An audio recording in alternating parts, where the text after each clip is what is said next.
Are you spending your time or are you investing your time?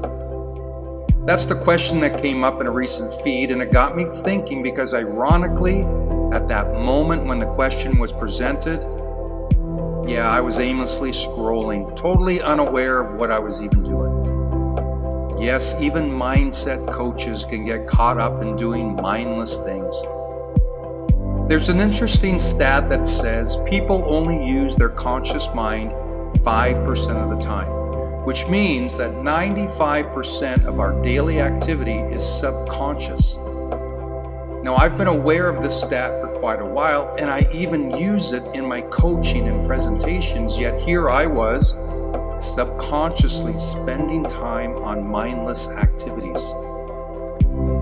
So maybe it was a divine intervention, because when that question came up, it activated my conscious mind. It got me to thinking.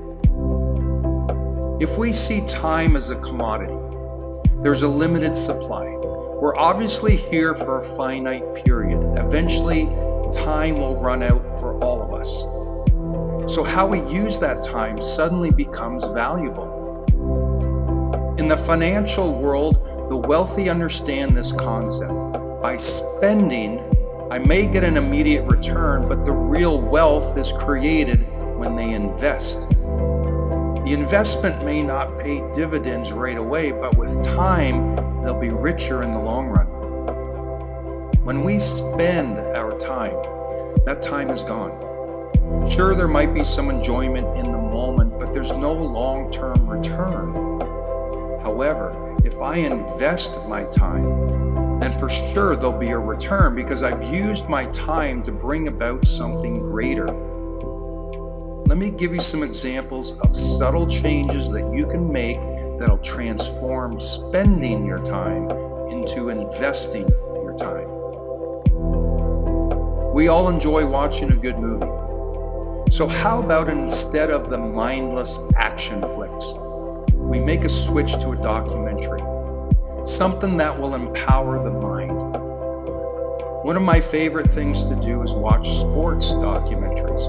After all, they combine two of my favorite things, sports and the human struggle to overcome adversity. In almost every one I watch, what's highlighted is the athlete's mindset to achieve the greatness.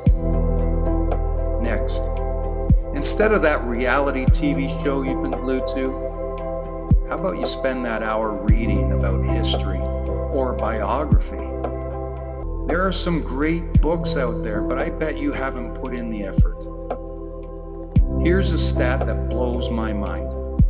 1/3 of high school graduates never read another book after leaving school. They invested their time while in school, but have since become spenders.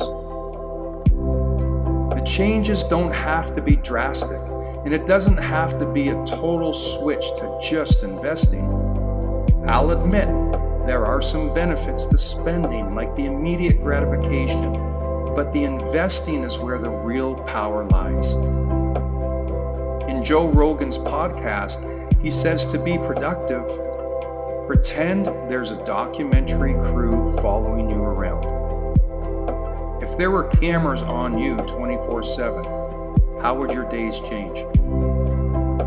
My guess is that a lot of you spenders will turn into investors.